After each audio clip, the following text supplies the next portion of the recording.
Hey everyone, welcome back to Dev Parkour. In this video, I want to talk about uh, testing APIs, specifically web APIs. The go-to tool, if you've been around this, you've probably heard of Postman, and that's been the go-to tool for a long time. But for one reason or another, lots of organizations are either moving away from it or never used it in the first place. One of the main reasons is that it's a tool that asks you to log in and then it stores your information kind of in the cloud. That's kind of a no-go for some organizations.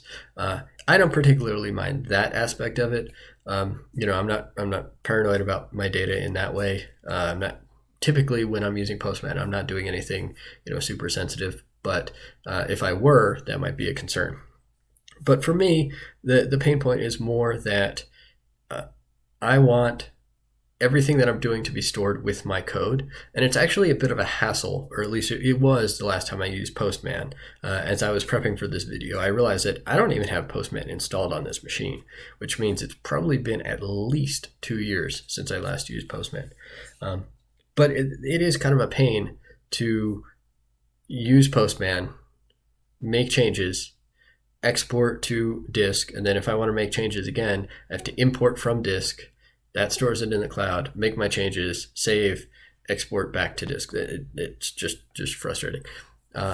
So maybe there's a new way to do that. Maybe that isn't much of a hassle. But once I realized that I couldn't really bring myself to get in that habit, I started looking for other options. And at the time, I was using C#, but I think this applies to any language you might want to use. For this example, I am using a tool called Linkpad because it's really good for .NET. If you are in the .NET world, you've probably heard of Linkpad before. And let me pull up the website here. Yeah, if you're in the .NET world and you want to use Linkpad, I strongly recommend you actually pay for license. It is worth every penny, let me tell you. You might kind of get frustrated, and I did too. I resisted using Linkpad for a long time because the free version, you don't have autocomplete. And back when I first started using it, there was no Visual Studio Code. There was no .NET Core. This was in the days of Visual Studio, which has always had fantastic IntelliSense autocomplete. So for the free version of Linkpad to not have any autocomplete, it was a barrier to entry for me. But using the licensed version of Linkpad and having that autocomplete, total game changer. So I have paid for a license. You'll see IntelliSense, or I guess they don't call it IntelliSense because that's a Microsoft thing. You'll see autocomplete as I'm typing. If I type, I have some of this already typed out, so you'll see in a minute. Definitely worth it, and it's a great tool. Obviously, you don't need Linkpad because everything I'm going to show is just C# code. So if you want to do this and you don't want to use Linkpad, you can just use Visual Studio or Visual Studio Code, write it in C#. But basically what I'm going to show is the built-in HTTP client object has everything you need to do, or everything you need to test out APIs. And if you have a tool that you can easily wrap it, like Linkpad, we'll just switch over there now. You can see one using, because it's built into the .NET framework, and this is .NET Core. So .NET framework, .NET Core, doesn't matter. Using system.net.http, create yourself a new HTTP client. And then you have a bunch of methods. I'm using getAsync because that's what I need for this API. There's also post async, put async, delete async. I think there's patch async. All the HTTP methods have a corresponding method on this HTTP client object. And for GET requests, it's pretty simple, straightforward. It just takes a URL as a string. For POST, it's the URL as a string and a content, and there are a set of content classes. Also, I believe they're also in this namespace, so you can just create them and then you pass them along with the request. it is all asynchronous. So you can await get async into a response, and then I'm just reading it as a string, reading the content as a string into this content variable, and then using dump. Dump is actually a built-in Linkpad built-in function. And you can see it's an extension function. It's generic, so content.dump, and it just writes to Linkpad's results window, which is down here. And you can see I've already run this a couple times. I actually tried recording this video before, but this API is actually a bit of a pain. And let me quickly show you what I mean.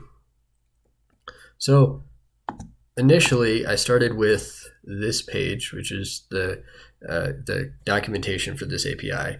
I decided to use an API that I'd never used before, but that I'm kind of interested in.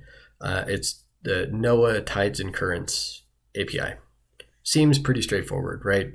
Each station has 4 tides a day, except for the odd one where there's 5, possibly 3. It's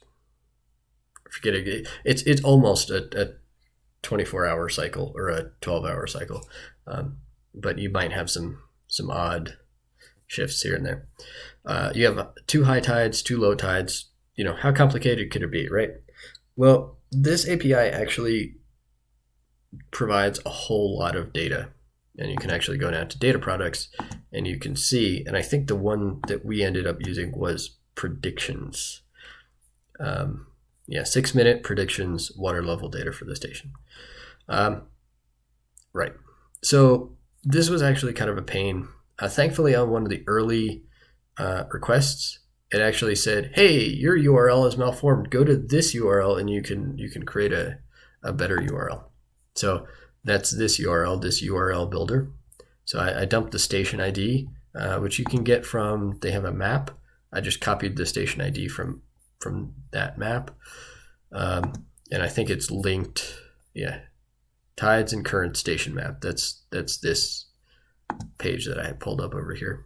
I searched for Seattle and pulled up that station, grabbed its station ID, and you can see it very definitely supports tide predictions.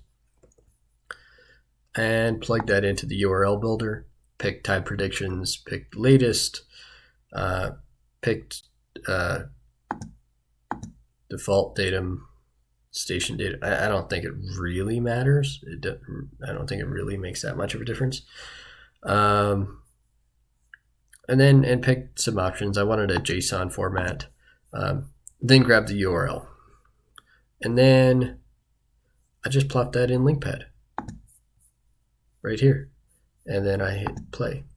Now, you'll notice that, so it's currently 7:50 in Seattle.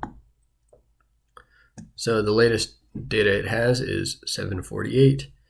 Before that, the previous data, it's 6-minute intervals, so that'd be 7:42, 7:36, 7:30, 7:24, 7:18.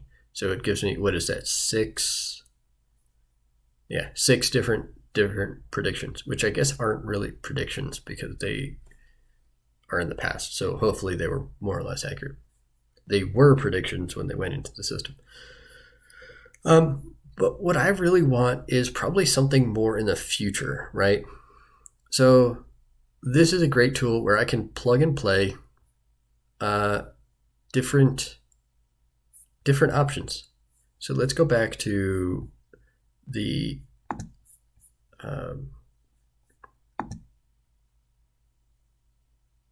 let's just pull this up. Let's just say today. And I think is there a way to show, let's try to get high and low for today. So let's just copy that URL and drop that in here. And of course I could go back to the original documentation and see what all of these parameters look for. Like somewhere in here it's going to say today. Station date equals today, right? So I could see let's not select that. There we go. Okay, predictions. So let's see, 9:23. That's today. That is today. Okay, at 12:59 a.m. it looks like there will be a type L. So there will be a low of 9.5 feet, and then at 7:11 a.m. or I guess there was, there will be a high of 18. What are we looking at? What is this number? This is probably where that, where's that? The datum comes in. Let's try navd.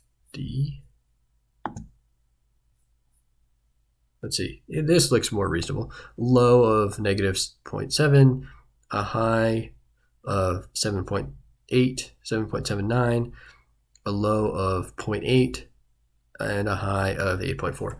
Those numbers look fairly reasonable. So navd, if you look at the documentation, you'll see that's not the documentation. So go to datum, navd, North American vertical datum. I think it feels like the numbers look fairly reasonable for this. It looks like that's essentially, well, now that I say that, that says chart datum. So it's been a while since I thought about tides and that sort of thing. So I might be totally off on this. I might, if I put LWD in there, that might get me exactly what you'd expect from a chart. No predictions data was found. Make sure the datum input is valid. So maybe that's not right. Maybe that's just chart datum for Great Lakes. That might be right. Yeah, I think North American vertical datum is what I'm looking for. If I wanted to actually be able to correspond the tide predictions here with what I see on a nautical chart. But that's all. That has nothing to do with the API and more to do with how I might want to use this data. So I think that's about it for the demo. Let me switch back to camera and hit that thumbs up button if you liked this video. If you think Linkpad is pretty cool, go ahead and leave a comment down below. If you have thoughts, other tools you use that are better than Postman, go ahead and leave a comment about that. If you have questions on what I'm doing, why I'm doing this, that sort of thing, you can leave those down below as well. Be sure to subscribe to the channel and click that notification bell so you'll get notified when the next video comes out, which this is actually going to be an action-packed week. I think there will be a video every day until at least for the next 7 days, possibly a little bit longer. So action-packed week, stay tuned for that. Some of them I'm excited about. That's why I can't wait to put them out. I just want to get them out this week. So hopefully you're as excited about them as I am. Subscribe so that you won't miss them. And yeah, I will see you probably tomorrow.